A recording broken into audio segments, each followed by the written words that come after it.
None. None.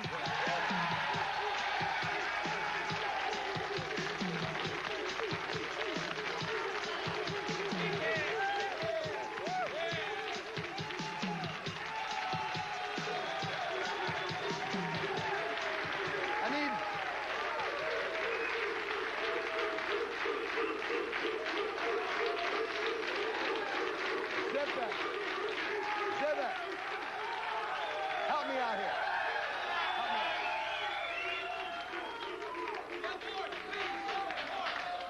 Got a little advertisement. Carpet clean, it says on it. Help me out, gang. Will you just a second now? I need some answers to a few questions. Let me get them for you. First, the doctor gives his wife a lethal dose of morphine, all right? She doesn't die.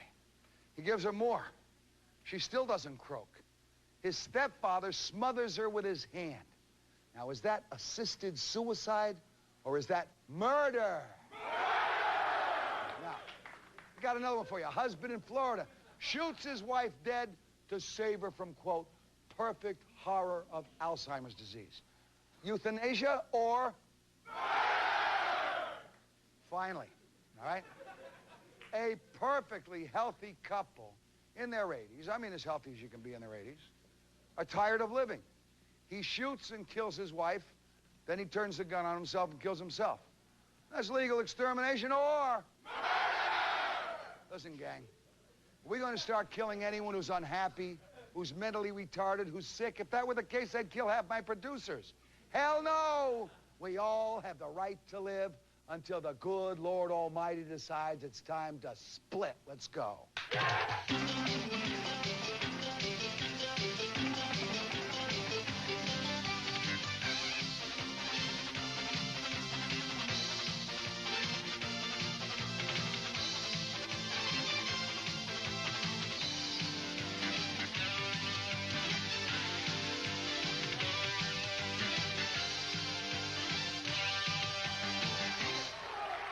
All right. Home base. Home base. Dirty Herbie, how are you, pal? I see Dirty Herbie here. Got your daughter with you tonight, huh, Herbie? You're on the wrong side tonight. Take your hand off her lap. Let's go. Let me introduce the folks at home base tonight.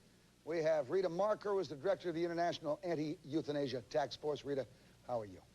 And we have Charles Peruto, Mr. Slime.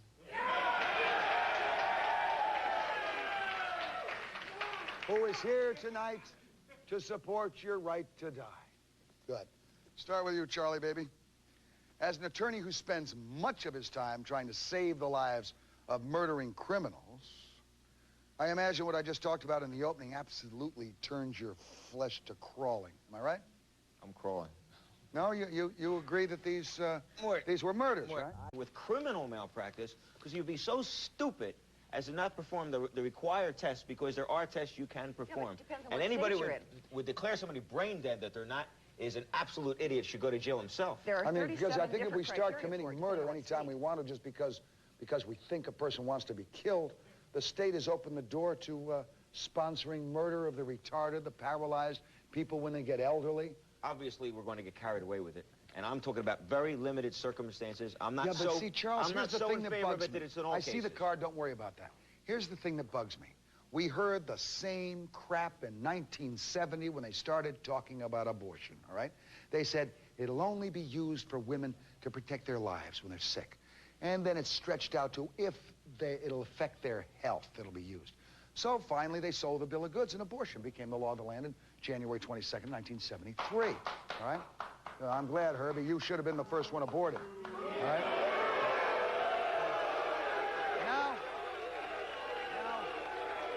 Now you have a situation where 1,800,000 of these abortions are performed every year. I am just so afraid that when we're given the right to do anything under extreme circumstances, we take the extremities and push them out to the ends of the envelope. I want to come back and find out if we really have to choose the right to die, if we have that right to do it ourselves, if we carry it through. We'll ask you, and some new guests, and Dirty, whatever the hell your name is, we'll ask your girlfriend, too. Come on.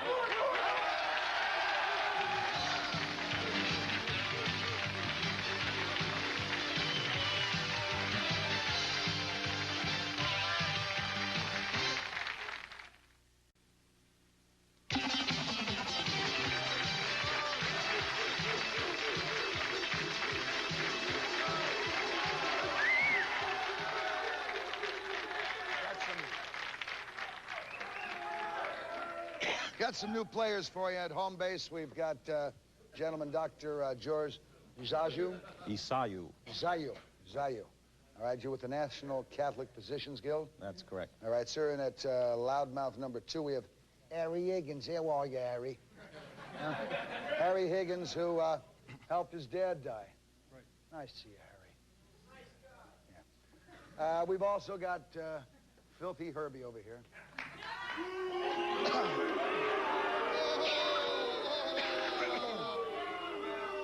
Let me just say one thing, and it'll straighten out everything. Anybody got a right to go whenever they want. So, hold on. As long as they don't make anyone else do it for them. Right. Now, if you're in the CIA, they give you a cyanide pill, and they say if they're caught and they're about to put the hot torch on you, they ask you where the stuff is, kill yourself. Herbie, Herbie, don't you sweat that. Don't you sweat that, pal. You ain't got none. I can do it for Sam. I can do it for Let me go to Dr. Isayu. Let me ask Dr. Isayu. It's my belief that a certain house painter in Munich, Germany, started out killing the old and the infirm. Now, is this the start of something big? I mean, are we returning to that set of values that were established by the little Schicklgruber from that part of the world back then?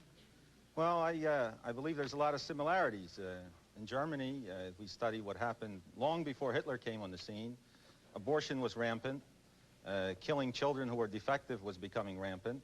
And this was not legal at first, but it was frowned upon. And then you had the whole concept, and suicide was accepted as an okay thing. And then people said, well, if it's okay to commit suicide, why not help somebody? The Japanese for years, I mean, it was an honorable thing, Harry Carey, you know, I mean, you didn't sell the Seiko for the right price, you.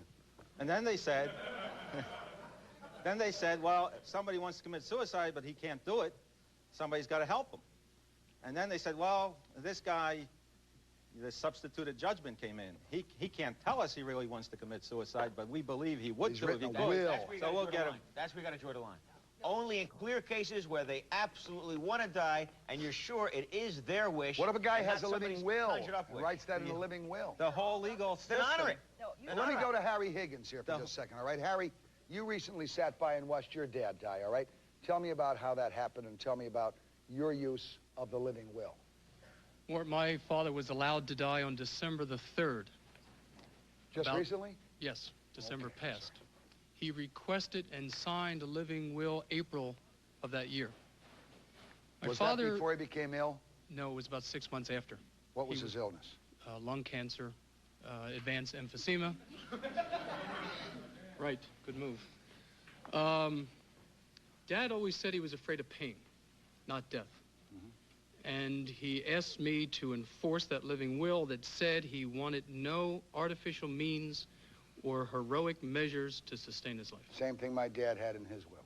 And he asked me to make sure that was enforced, and I turned that over to the medical community and others, and I had to stand there for 3 days and block one oncologist who wanted to put in some chest tubes. Well, when my dad died, I remember he had the same type of a living will. And he went into a coma. And he starved and dehydrated to death in 19 days. Took 19 days for him to go. And they did run some kind of drug into him so he wasn't having pain. And a member of my family decided that that was keeping him alive, staying out of pain. So withdrew the pain potion going in an intravenous. And you could then watch him shift and his head move, and you could see that he was in pain again. And I had that reinstated when I found out about it. When your father signed that living will, was he mentally capable of making that decision? Definitely. He was for sure. Definitely. In fact, my father did not lose any mental capacity until about 48 hours before he died. All right, had he asked you, Harry, to assist him physically in ending his life, and you knew he was in pain and you loved your dad, could you have done it? I don't know. I can't say that. I don't think anybody can say that until they're faced with that question. The idea that we talk about all this and we're going to do this, we're going to make laws and we're going to legislate this, I think it comes down to the individual or the individuals who are asked or who are closest family to make that decision. How could you disagree with him, Morton? How could you disagree with that? All right, I want to hear Charles. You cannot possibly disagree with that. Here's a man who was faced with the situation We're not talking about hypotheticals in the studio, and he's being candid with us. He told us exactly where you draw the line, where you know someone definitely has the ability to write that living will, hasn't been coerced in any way, shape, or form. There's no motives. It's a clear hypothetical of which somebody wants to die, and we're Let me hear about the living will from Rita, and then from you, Doctor. Was his father killed? Rita, let me hear Dr. Rita first. The living will sounds good, but it is not good. We talk about artificial means. I brought along artificial means of life support. This is considered artificial feeding by some doctors. When somebody signs a living will, they're thinking of all kinds of machinery. They'll even remove spoon feeding from some patients. They removed everything from my father, water, food, intravenous, except for the drug, all right? Living will, a better title is death contract, because that's exactly what it is. It allows anything, comfort, medication, spoon feeding, Depends on how the will is written. It depends on how the will is written. Charlie, there's no doubt in my mind, there's no doubt in my mind that this so-called comatose father of mine, when he was dying, when the support was removed from him for 19 days, baby. I mean, imagine the physical strength he must have had to have been. How many of us alive and awake right now could live for 19 days without food or water? What if he was still in that coma, still in that hospital bed, and he were alive today, getting the intravenous, getting the oxygen? Is the real answer, is the real answer that we are afraid to spend the money to keep Absolutely not. I don't think that's an issue, especially when your Blue Cross is paid up. You read that in the It's paper. not the issue. Okay, let's, we've got too many issues here. We're confusing, and that's the whole idea of this right to die movement, right to die, is to confuse the issues. We mentioned brain death. That's a completely different issue. That's not what we're discussing here. If a person is truly dead, let's say his head is cut off, you can keep that heart going, and you can transplant that heart into another person. That's perfectly legitimate. You don't need any new laws to apply that. That person is dead. Okay, when a person is dying, and that chest tube, and that was the case with his father, that chest tube would not cure his cancer. That chest tube would maybe prolong his life temporarily. He has a right to refuse it. We're getting to the point of saying assisted suicide that the state, am I bothering you? Thing.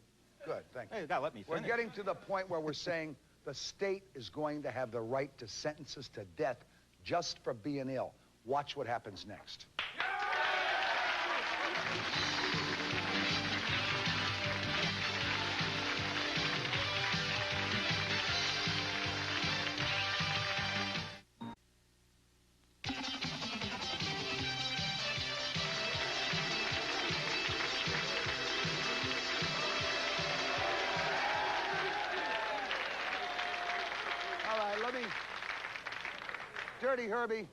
Dirty Herbie, come up to loudmouth number 1 for just a second, will you? Let me ask Dirty Herbie. Yes. Herbie, I'd like to start with you for just a second because then I'm certain of getting a very well thought out, intelligent answer. Tell me, pal, what do you think of euthanasia? Now, I'm not talking about young people in Russia, all right? That doesn't mean euthanasia. Euthanasia, death, killing. I tell you what. If you have a dog and the dog hurts and you don't kill the dog, the ASPCA locks you up if the dog is bad enough off.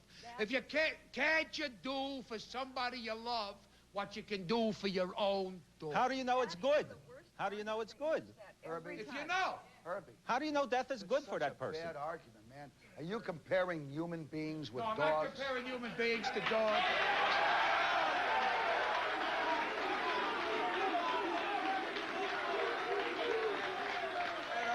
God gave us life, he also gave us death, and we ought to know when to go and do it, when to go and have it done. I don't want to kill people who don't want to be killed. How come you're still around? There have been people that wanted to kill me, but I didn't want to go along with it. 17 husbands, among others. 17 husbands want to 17 husbands. I would think if their wives went for you, the husbands would be blessed to get rid of their wives. Let me go to George Fletcher. Let me introduce George Fletcher, who's with us. He's a Columbia University law professor. George, I know you believe in euthanasia, but how do you answer this, all right, from a newspaper? A family member proposed removing the feeding that was sustaining a patient diagnosed as being in a persistent vegetative state in accordance with New Jersey State Supreme Court rulings. 2 neurologists were called in. I mentioned this story to you earlier. The first confirmed the diagnosis. The second one came in, said hello. The patient returned, hello. What do you do there? What's the decision? Should the machine stay on or off? Now, this is obviously a case, Morton, in which there is no established brain death, right? There's only one. No, it was established that there was brain death. But that doesn't meet These the general two standard, experts right. were brought in after the regular doctors said, the resident said, the patient is brain dead and in a state of persistent vegetation. Right. First doctor came in, said, yes, she's brain dead. Second doctor came in and said, hello, hello. Got it? Okay. Well, that's why it's very important in all these brain death statutes that there be procedures for verifying and confirming the initial diagnosis of brain death. So there has to be a waiting period, and there has to be another re-examination, and there has to be a flat EEG reading for a specific period of time. Doesn't it bother you, George? That's not what we're talking about. Well, just a second, No, please, that just a second. doesn't I will come to you. Doesn't it bother you that the wealthy, as we get into a situation in this country where organ transplants are really in demand, and they are now, and there is not enough supply, that the extremely wealthy are going to be able to buy diagnoses from unscrupulous doctors, of course, I'm sure there's 3 or 4 of them around, who are going to say, patient's dead, you can kill him, there's a matchup of the organs, kill that patient, pull the plug, whatever it is, and transfer the organs to my client. That's what bothers me, the abuse of a privilege that is given to us. Because the privilege, when it's given to us, is never given to the middle class, it's given to the very wealthy. Let me respond to that. Well, let me get a response. I think it's very important, and I'm just as concerned about the issue of abuse as you are. But the one way to guard against abuse is to have a few well-defined boundaries, a few well-defined lines, and to stick to them, right? And once we start thinking that every distinction breaks down because there are 2 closely related cases, the question posed to Harry Higgins. I agree with you. We should have those distinctions, but we had those distinctions for abortion. Right. We had them, and they were stretched. We still have a very firm distinction between a born child and a non-born child, which we're holding to. Once that gives in, then we're in serious trouble. Now, one clear distinction in this area established in the Quinlan case here in New Jersey was the clear difference between active euthanasia and passive euthanasia. And basically, in these cases that we're talking about are cases of passive euthanasia, the right to be let alone, the right of Harry's father not to have, the right of Harry's father. Wait a second, folks. I am going to come to you, but if you don't let me complete the show over here, I'll shut your microphones off. In the same way that there's...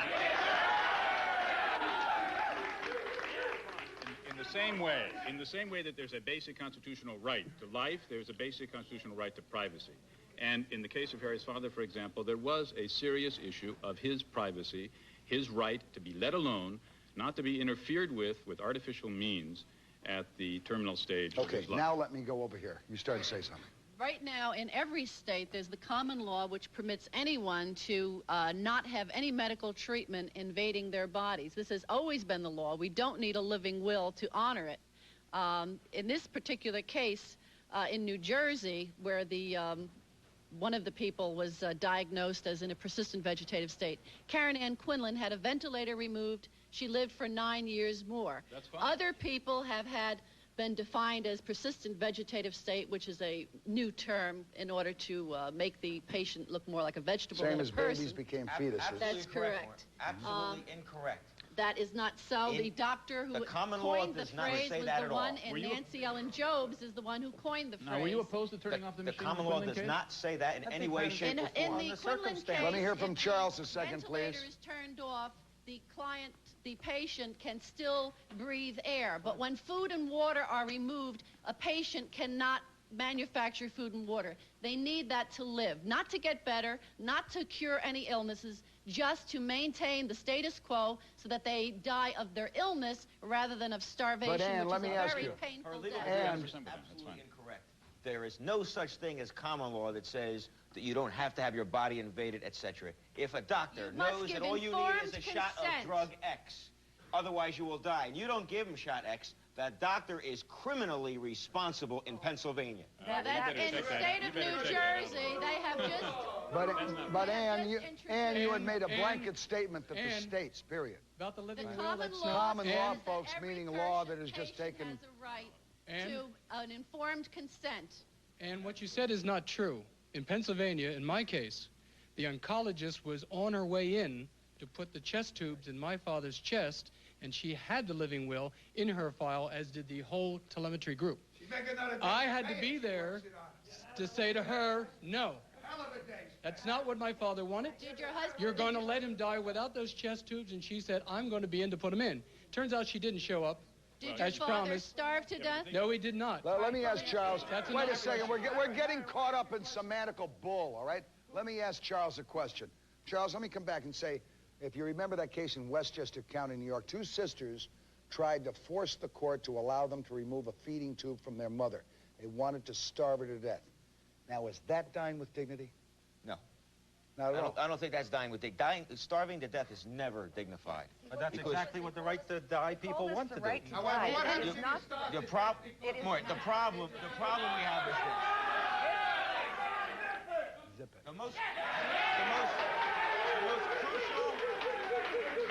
The most crucial area you could speak of on this topic is the living will. The problem with living wills is the ambiguity contained therein. There should be nothing left to chance. There should be parameters set down. There should be definitions, as the attorney said over here, or the professor said over here. There should be definitions of what debt is, how it is verified, etc. If the living will does not contain all of these insurances, then it's a poorly drafted living will, and it should be excluded, and then act as if it does not exist. You cannot. Harry, let me hear Rita a second. You cannot draft a living will to cover all eventualities. When you draft a living will, it gives total control to the doctor along with total immunity to the doctor. That's a poorly drafted living will. In no way gives an opportunity. I agree that that's poorly drafted. In addition, I think the example about your father, when they took the nutrition, and the dynamic of your Rita coming up with a plastic spoon and saying that was artificial means, that's dramatic. That is exactly. That's not the way it happened. But it is dramatic. It has been stated in certain states, and I can't name the states, Harry. Harry. When they make these decisions. Not true. Harry. Not true. It has been stated in certain states. Herbie, if you don't shut up, I'll drop kick your butt out. It's been stated in certain states. It's been stated in certain states, sir, this is that ridiculous. water is an artificial means of support. No, this is not. No judge in his right mind would interpret the phrase artificial means of support to refer to a plastic spoon. Would they refer to a tube? Well, yes, I think the tube. Bringing food in? I think in this particular case, with the case of the oncologist using the tubes, that the term artificial would be interpreted to say that was an artificial intervention. In other words, you have to spell out what the artificial. Well, I think that what the lawyer has. Ain't you allowed to take cyanide? Look, the practicing.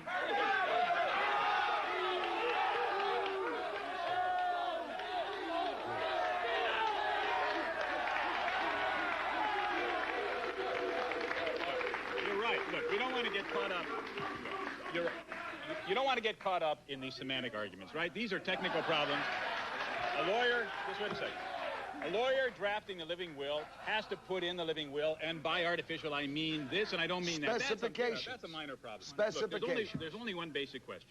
Do you want to hold on to a basic distinction between injecting air in the patient's veins, terminating the life that way, and terminating life support mechanism? Do you want to hold on to that basic distinction between killing the patient and letting a patient die?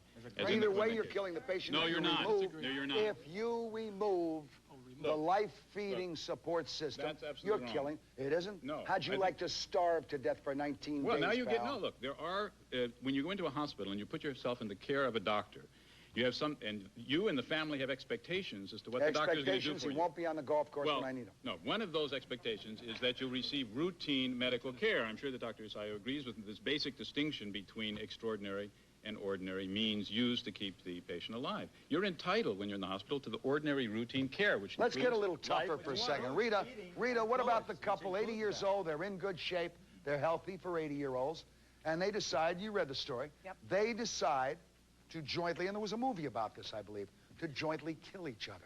Now, gentlemen, tell me, is there any legality to that? No. Rita. And what people do is they talk about that as being the right to die and say we should legalize that. What we're really talking about is the right to kill. Right to die sounds so nice, but we're talking about changing laws to make it possible for some people to kill other people and to say that's all right. We're talking about changing homicide laws. I want to get back to something that this fellow said, though, about the spoon. Quickly.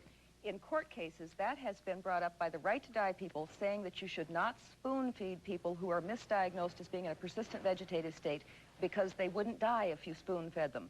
It's not my interpretation. I got a surprise for you, Rita. I got a surprise. We're going to bring a man who was declared dead on the show tonight in the next segment. Stay with us.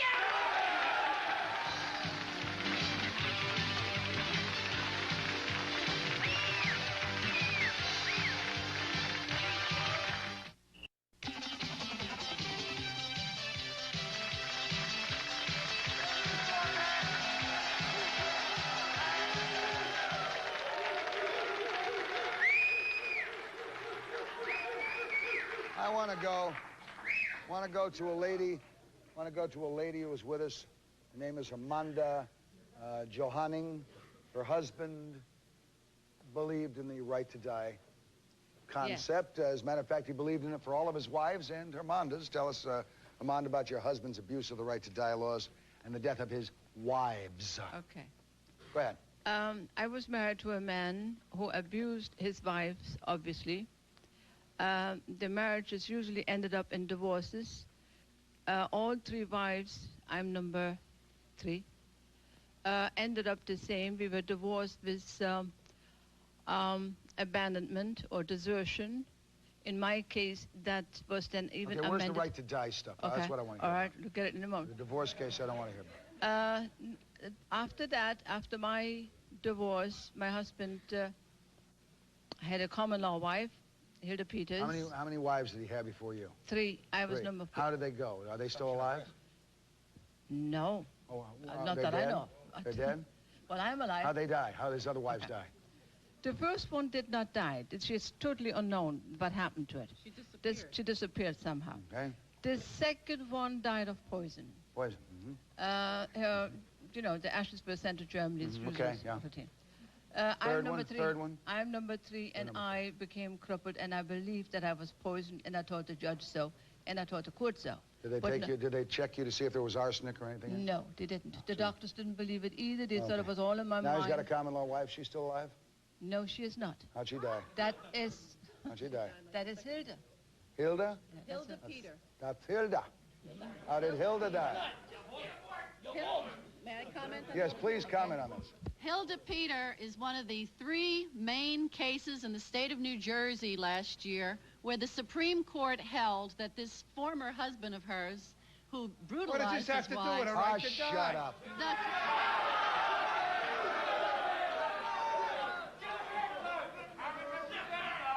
The Supreme Court said that this former husband, who was the loving companion of Hilda Peter, because he was her loving companion, that the court would approve his request to remove food and water from Hilda Peter because he was a loving, supporting friend. This woman read about it in the newspapers, and when she saw who it was, Eberhard Johanning, her former spouse who was trying to poison her, she called and wrote to the Supreme Court. Was trying to... Right. And the prosecutor did a big investigation, and there were all kinds of documents which I've read, all the court reports. The man tried to change her insurance policy to name it over. There's no question there's murderers in this world. There's no question there's criminals in this world. There's no question there's rip-off artists in this world. You got a right to die when you want to go. The ironic You got a right to die. The Supreme Court permitted Hilda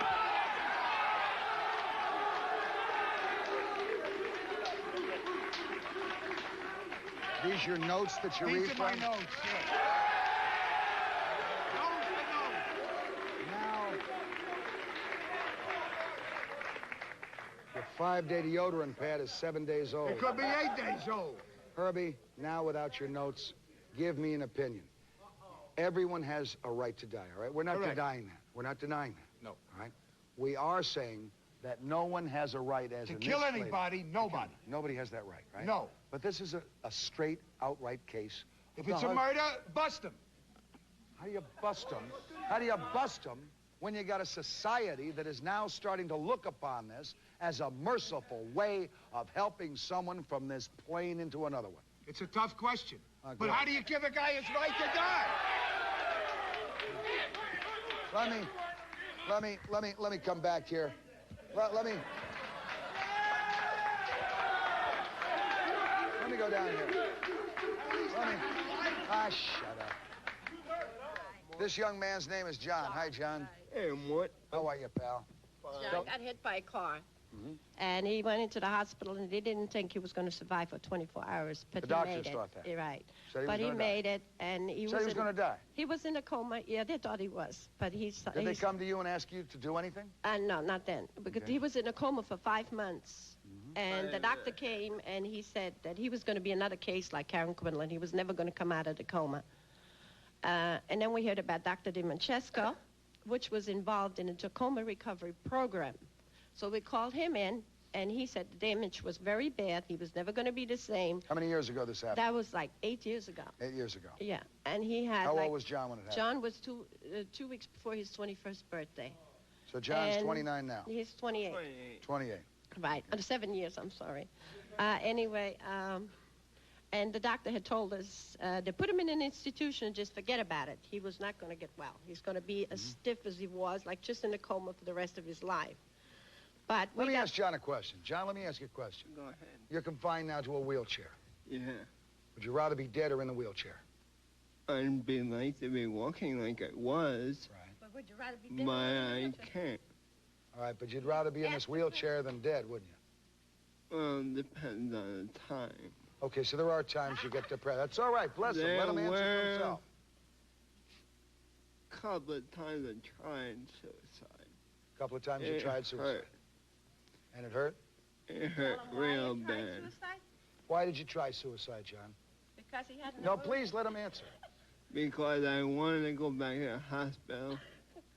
I had the nurses talk. Want to go back to that?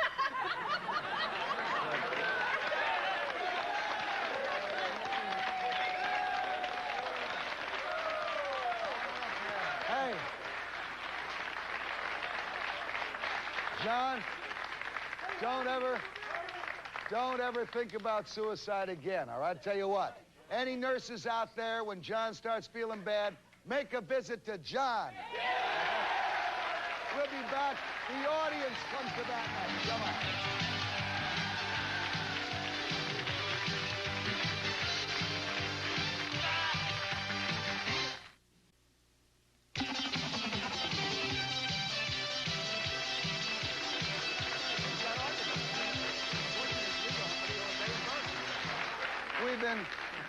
We've been listening to all the so-called experts. I'm sure by this time you've been able to delineate what is an assisting murder, what is an absolute purposeful murder, what is mercy killing, and what is inactive assistance in someone dying. Your opinions of what you've heard. Well, I think when it comes down to it, it's all the value of life. I mean, that's why we're here. That's why when bad things happen and we sit and watch the news at night and we say terrible things have happened, and we look at the value of life and we cry for these people. See, now, you said something very nice, the value of life. But someone else will take your word value and interpret it to mean quality, right? That's what bothers me. When we get to a point, when we give this privilege, and it gets to a point where it's quality, then someone will say, well, quality means that you can feed yourself, that you can perform. Quality then means later on, well, that you can make a living. Quality then means later on, well, you're 80 years old and, you know, you're not really giving anything to the society. Any judge can change the definition for value and quality. Okay, I understand that. Okay, my grandmother died, and she died of cancer, and within, like, it was very fast at the end, in a week. And we didn't starve her or anything. She had tubes so she could breathe because she was being suffocated. And I wanted her to die. I wanted her to die really bad. But who are we to decide when or when not to take a life? But you didn't want to help her,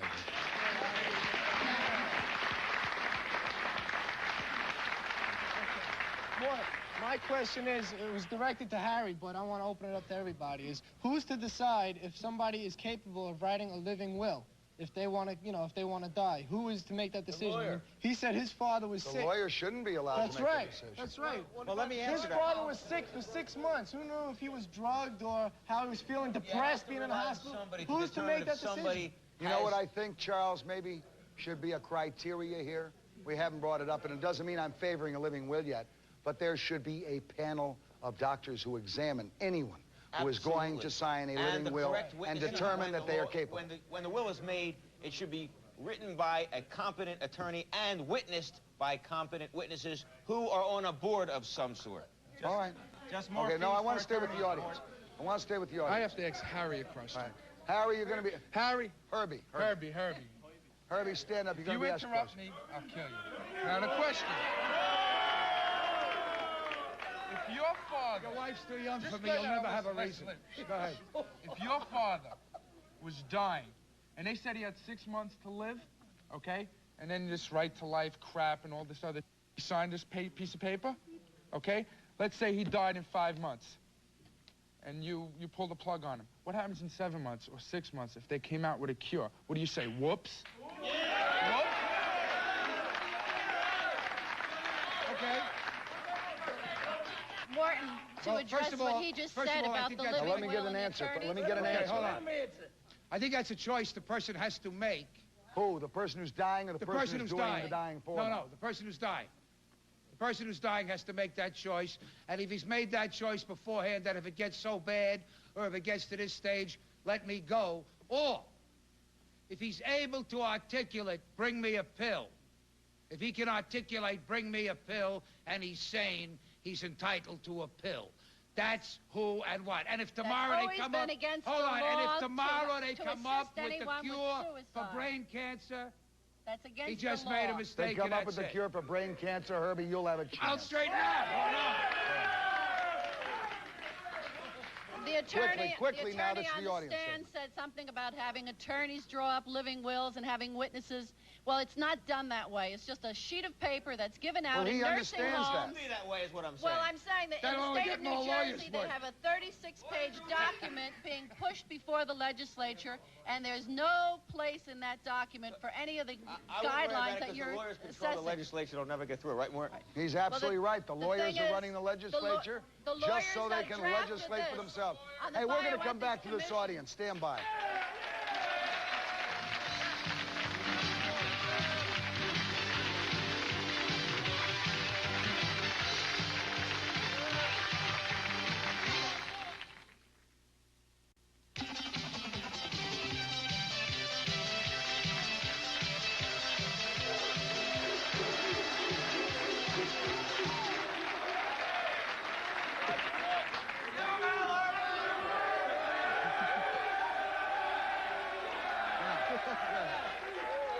Herbie's landscaping. Yeah. That doesn't mean I hope that you plant Herbie's bushes. Well, I'd like to plant him 6 feet under, though, you know. Okay, you've heard what's going on. What's going on in your mind? Well, I think that people with the right to life, they should not be with these feeding tubes, everything. They should just live, let him live out their life. He should be the one that should be dropping dead right here. This man right here. More deep A real Herbie. Go ahead, sir. The way our society is going now, we can crisp in on one very simple idea. Number one, when you take away antibiotics, you might or might not die. When you take away a ventilator, you might not die. But when you take away food and water, you will surely die. The way the society is drifting now, you're going to have two kinds of doctors, both of whom want to be free from any liability to be sued by anybody. One doctor to kill, one doctor to cure. You want to be killed, you go to this doctor. You want to get cured, you go to that doctor. It's insanity that's going on in our society. We're just drifting down to where no one cares about really preserving life. What happens when these AIDS patients are going to flood into the hospitals? What are we going to do? Say, kill them off. Kill them off. That is wrong. We've got to try to make sure that food and water, basic comfort care is given to every individual in this society. Food and water and the ability to remain pain-free. Absolutely. Right? And it can be done. Can be done. Go ahead, sir. You got 15 seconds. Okay, what about the religious aspect of this? Thank you. I wear the Lord around my neck, and I don't think any of us have the right to say who's going to die, okay? We can't interfere with the course of nature. How do we know this? All the time. Well, how do we know that these people aren't going to come out of the coma or whatever? That's the sad thing. We don't in many instances, and we've shown it tonight. In many instances that happens. I don't know about this audience. I don't know about the folks at home. I, for one, want to live. I want to go out kicking and screaming. Good night, all!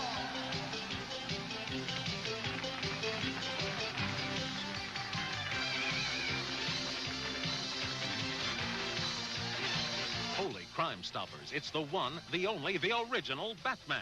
Swing into action with Adam West and Burt Ward, TV's original Cape Crusaders, as they take on Gotham City's grimiest villains. The Bat time will be Friday night at 8. The Bat channel is 9, so head for the Bat Poles with TV's original Batman.